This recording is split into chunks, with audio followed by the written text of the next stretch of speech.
A lot of people made fun of me when they made that first Roger Houston bobblehead.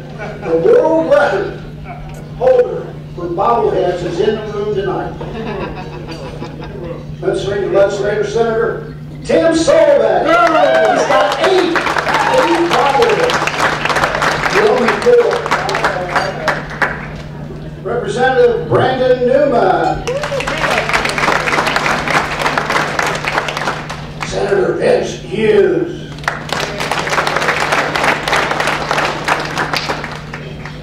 Our great race secretary with us tonight, the one and only Tom Leisure.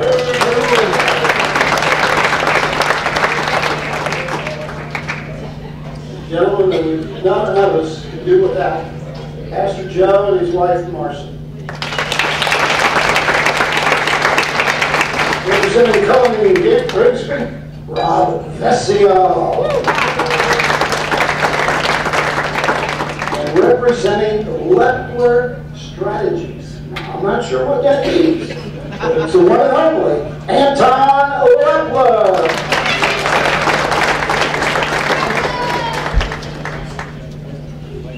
Moving right along. Tonight's activities. Next up, Kim Hankins with a special recognition of some legislators. Thank you, Roger. Each year the MSOA recognizes elected officials that have worked and spoken on behalf of the harness racing industry. This year, with the help of past award winners Tim Sullivan and Brandon Newman, the MSOA has selected Senator Vince Hughes, Chairman of the Senate Appropriations Committee, and Senate President Pro Tem Joe Scarnati. Here to help present the awards tonight are Tim Sullivan and Brandon Newman. We do regret that something came up and Senator Scarnati is not able to be here with us tonight, but here's Tim to present the award.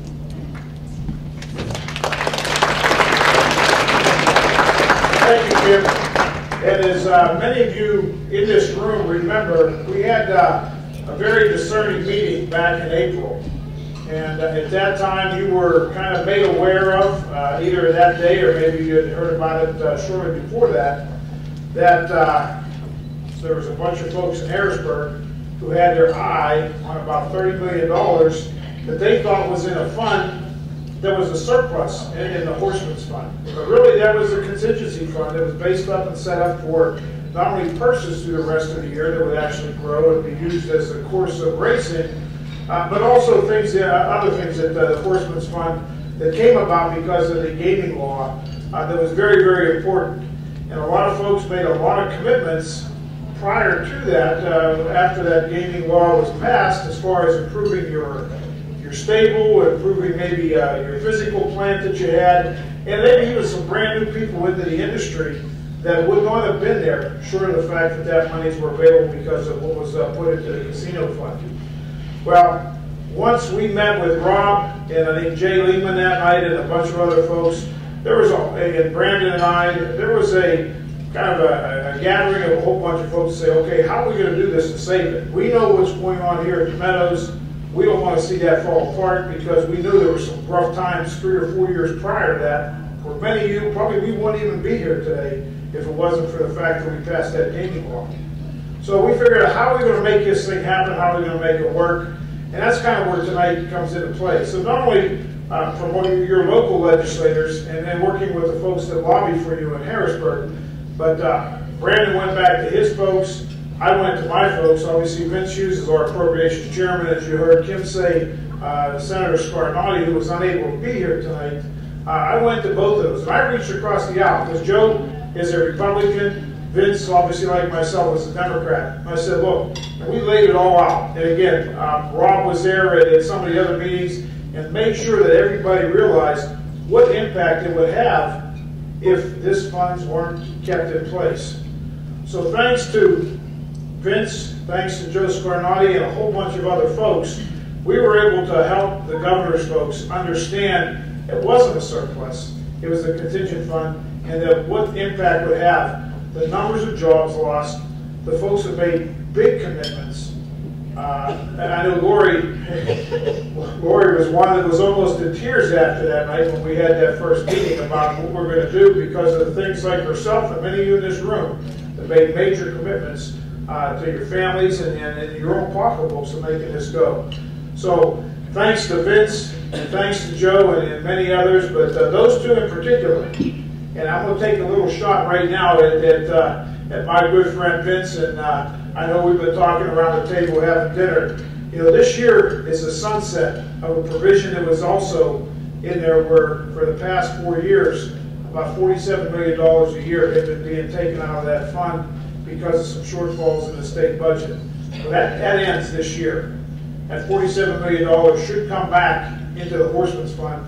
That covers the benevolent fund, covers the purses, covers all the things that fund was set up to do. If we can get that money back into there, not only we're going to get it all, we're going to try our best to get all that money back in. I see Rob snickering over there and smiling because he knows, you know, the headaches that we're going to have ahead of us. But, you know, it was taken probably in error back when it was. A lot of us didn't understand the whole thing. I know Kim was up there whenever that process was going on early on. Whenever that money ended up going away 4 years ago. But we now have the opportunity and the knowledge, and everybody sees what you folks have done, not only in the industry here locally, but the industry across the state, and how important harness racing, thoroughbred racing is to Pennsylvania, for the jobs it produces, for the opportunities it produces. We need to keep that where it is and build it even more so. So getting that money back in would be very, very helpful. I don't think there's anybody here that would deny the fact that putting that $47 million back in the Horseman Fund is a bad idea, right? Is that a good thing? I figured that is that. But, you know, I went to Kim earlier in the year and I said, Kim, you know, we won a heck of a battle. I didn't know if it was going to happen. I was really skeptical if we were going to be able to pull this off because of the way things are going. But that was a major, major win. And as I said, we have two folks to really thank for it, Joe Scarnati and Vince Hughes, that really kind of helped us pull this off together.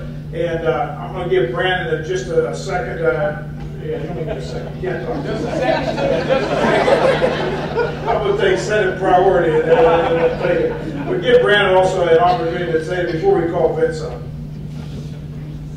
Thank you, Tim. As always, I will be a lot shorter than Senator Solobot. But I want to thank everybody here. You really boost our local economy. You hire local, you buy local, and that's what we can always count on for you. And one thing that's very important that everybody needs to realize, that $72 million they tried to take, that is not taxpayer money. That is not tax money. So there's nothing in there that anybody should feel that they're taking away from other taxpayers, because you're not. This is something that was promised to you. This was something that you hung your hat on, an investment that you made because of these funds. And we appreciate your patience and due diligence. But let me tell you, whenever there's money like that out there, the fight is never over. So keep our feet to the fire. Invite us legislators to your farms. Invite us legislators to your stables. Let us see what you do. Let us see your day-to-day operations, how you impact our local farmers, how you impact our local economy. It looks great on a spreadsheet, but it looks better in person. So invite us, any legislator. If you're having trouble contacting them, I'm sure Rob can get you in contact with them, and I'm more than willing to attend with other legislators to educate them and educate myself. So thank you for over the past year educating me on what you mean to our area. Thank you, Senator Hughes, for your vision for Pennsylvania and allowing our local economy to grow here. And it really is an issue that makes Pennsylvania stronger whenever we win this issue. So continue to do what you do. Without further ado, I'll let Tim to bring up the awardee. I just want to say one thing before we bring Vince up. You know, a couple months back, there was a special race. And I'm just happy to be able to say, you know, Davey Perone had a great year. He had, you know, broke some records and everything else. But I think I'm the only driver-rider in the room that can say he's batting 1,000 right now. And even though Brandon was crying and upset that him and Mike Waller couldn't, you know, surpass me and Davey Perone in that match race a couple months ago, I just want to say, you know, Batting 1,000, okay? Wait till 2013. All right, without further ado, because I know you got a lot of great awards and people did some great things this year. I'd like to call up my friend, our Appropriations Chairman, Senator Vince Hughes, to come and receive a couple gifts. Wow! Thank you all very much. It's good to see you. To my colleague and my friend, Timmy Solovay. This is not my first time out in this neighborhood, and it won't be my last time. This is not a short trip of 20 or 30 minutes. This is a what, 400 or 500 mile distance from my hometown in Philadelphia, and somebody said her. There you go. All right, there you go. All right. And my wife, I said to my wife, I said, sweetheart, darling, honey bunny, you know, those things that we call our wives when we especially need to, all right? I'm not going to be able to be around because I gotta go to Western Pennsylvania, Southwestern Pennsylvania, and receive this award. She said, but it's Thanksgiving. I said, I know that, but my good buddy, Senator Solovay, and she said, you don't have to say any more. All right? If he asks you to come out for something, then you make sure you're out there. And it is the nature of our relationship between he and I that allows us to be able to work together to deal with issues important like this. You would not expect a neighborhood kid from West Philadelphia to be able to hang out with one of his good old boy buddies, Senator Solovay. You wouldn't expect that. But we are friends.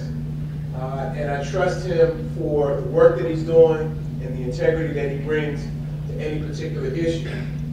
When he explained to me what was going on with this particular issue, I said, all right, well, let's go to bat, let's go to work. You do the groundwork to me, and you rile up everybody and get everybody in place, and then when I got to go into, and yes, there are smoke-filled rooms, yes, there are. But when I got to go into that room as the Democratic Chairman of the Appropriations Committee, I'll make sure that we get this thing done. And it was tenuous at times, but we fought the battle all the way through until the end, and we did win. And that is an example of two folks from two very different communities working on an issue that really had a central focus of jobs and keeping people working and growing an industry. We created something a few years ago when we created this specialized fund, and it worked. You know, it worked. And usually, sometimes we don't do things that work. You know, but it worked, and it's worked well. What you don't need to do is try to snatch victory, snatch victory from and put it in the loss column. We made this thing work. Why change it? Why not keep an industry growing? So we're going to keep on fighting for you and everything that you stand for and what you've grown this industry to be in the Commonwealth. And Timmy, you know, he doesn't miss a beat. You know, well, thank you for taking care of this one. Now I need you to take care of another one, all right? And he just increased the amount of money. I think I heard him say that because they're going to come back you're going to come again at the 72, you know that, right? And we're going to have to defend that, and we're going to have to fight for the other stuff. But we're here to fight for you. You're doing a good thing. You're putting people to work in an economy that needs people working. You're building an industry. You're building an economic center to this area, to this region.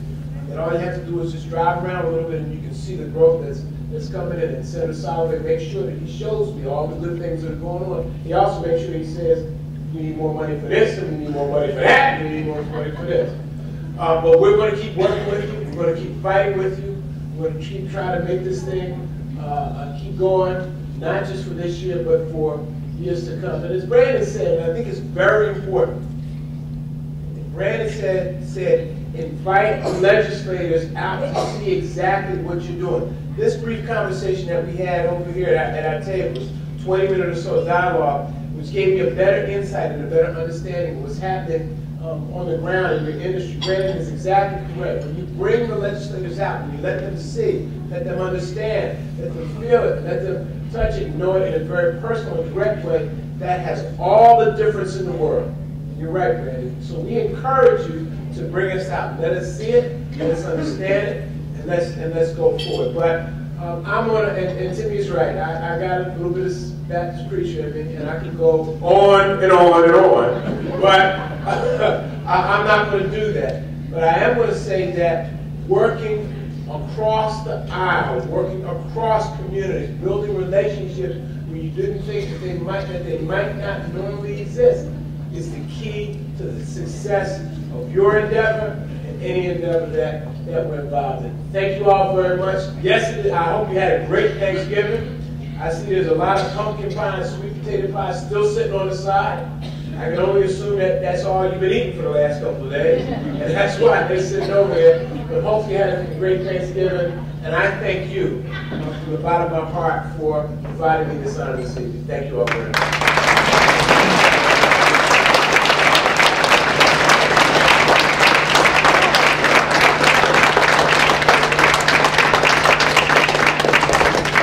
I brought Vince out here about a year or so ago to tour some of the well sites and all the activity going on with natural gas. So you invite him out to your farm. He got a pair of work boots and blue jeans, so you can get one of them shovels too to help clean things up in the state. So it's not bad.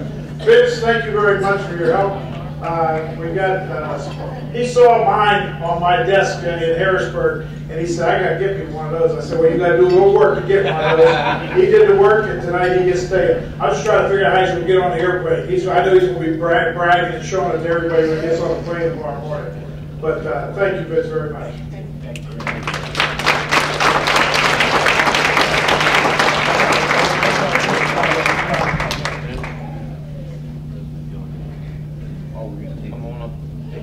You give me two? One for Joe.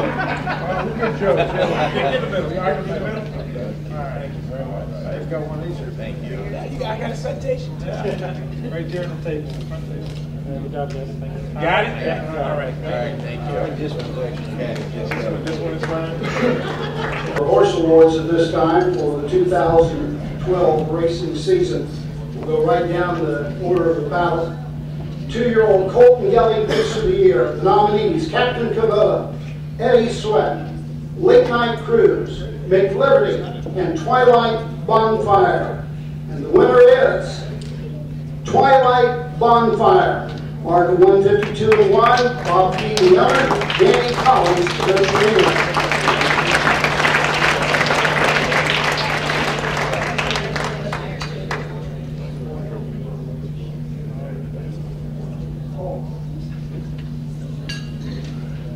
There's no one here to receive that award, but we'll get it to him.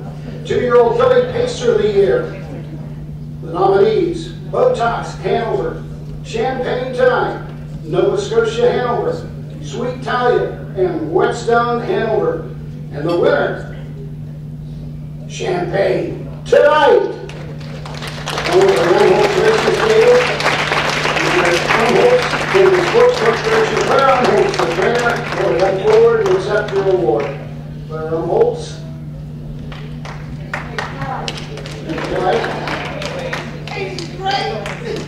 She's been the Gare for so many years.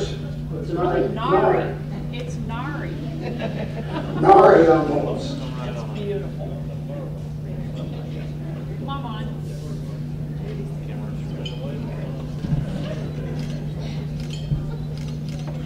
Thanks, guys.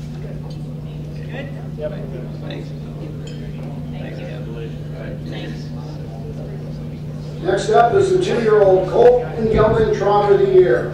The nominees: He's an American, High Gear winner, Keystone Bolt, Maximus, and Waikiki Hanover. And the winner, He's an American. And Dr. the honor, Charlie Ellis, the trainer.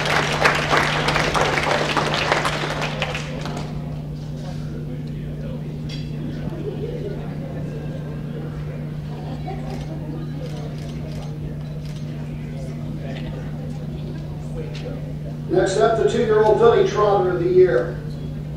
Nominees: Blizzard Warning, Chip to My Lou, Classic Martini, Ruffles Have Riches, and One Time Hanover.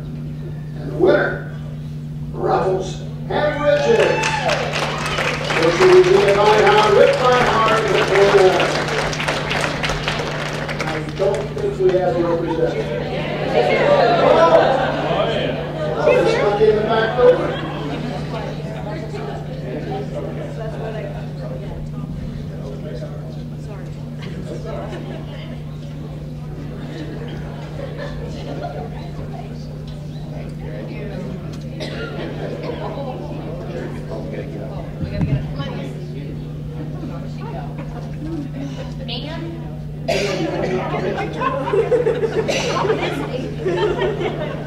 You visit later.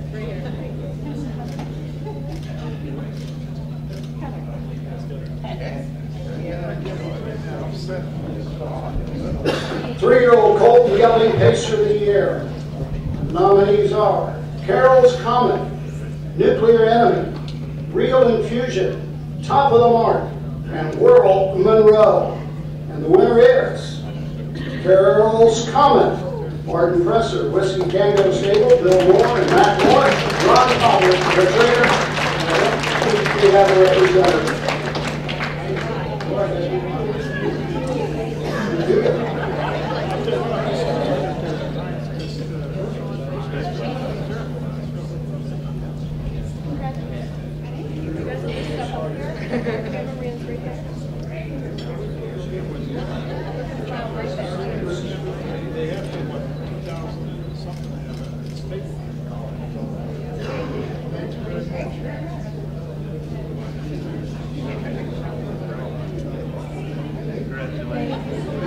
All of a sudden, Carol became Philip.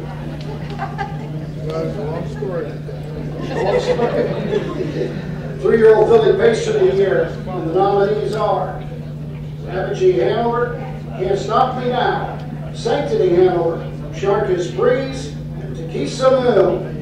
And the winner, Apogee Hanover, Roger Hammer, Hummer, and Trainer.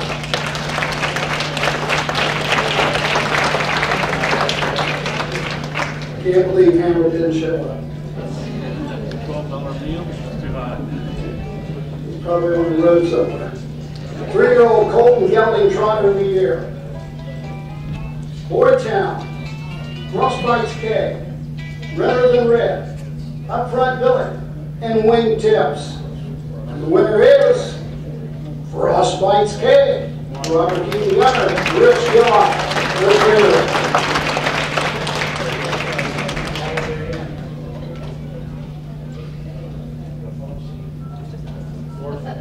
I knew I should have put these trophies in order.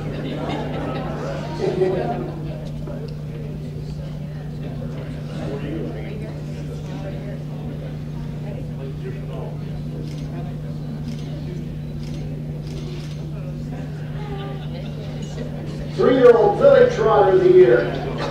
Barefoot Brook, Kamikaze, Miss Chip K, Shanty Irish, and Taylor G. And the winner is Miss Chip K, Robert Key, the owner, Charlie Norris, the trainer.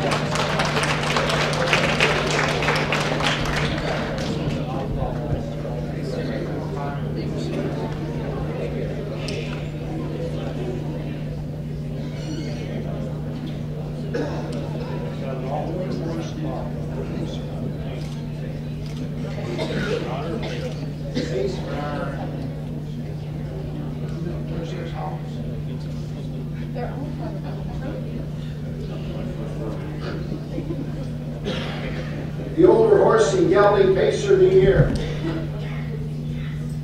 The nominees are American Rage, Hickory Big Red, School Kids, Valentiner, and Village B. And the winner, School Kids. New generation, Mike Colon, the trainer. Mike was supposed to be here, but I guess he didn't make it. Moving on to the older mare Pacer of the Year. Kitty McCardle, Mick Everett, My Drag Queen, New York Yankees, and Tremor Hanover. And the winner is My Drag Queen. William Berkeley, the winner, Marcus Morosky, referee.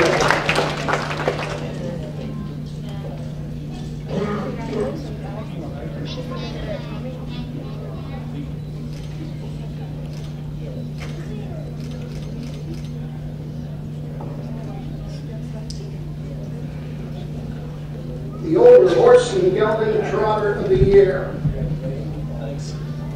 Break the Banquet, Jesse's Joe, Sir Caviar, TSM Photo Buzzard, and Winning Mr. And the winner is Winning Mr.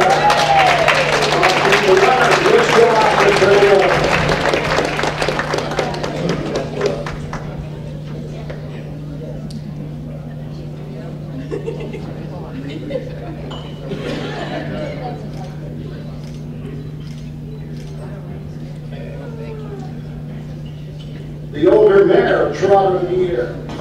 Action Broadway. All that in a bag of chip.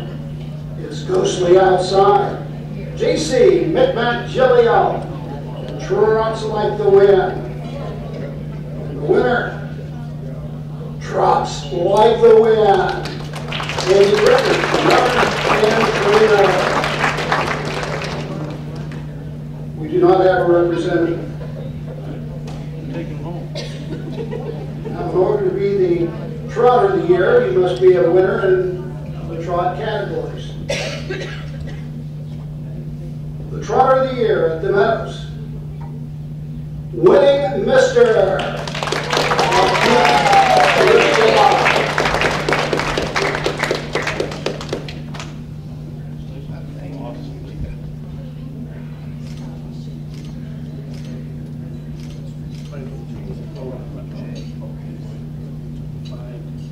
Same holds true on the pacing side of the ledger. The Meadows Pacer of the Year.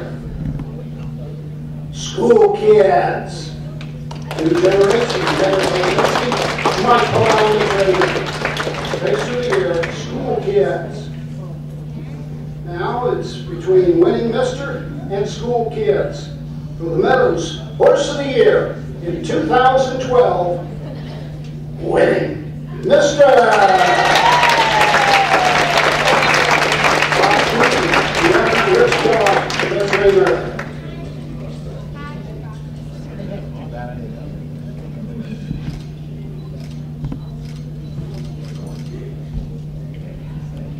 Needless to say, Bob Key, the big winner. 6 winning categories for Bob Key this evening.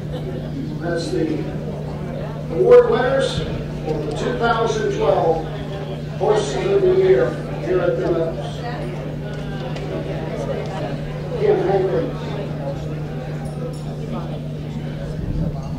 Well, this is kind of a first time that we've done this, but it was sorely needed and very well deserved when we talked to the board about who should get special recognition. And for this year's special recognition award, Missy Rothens.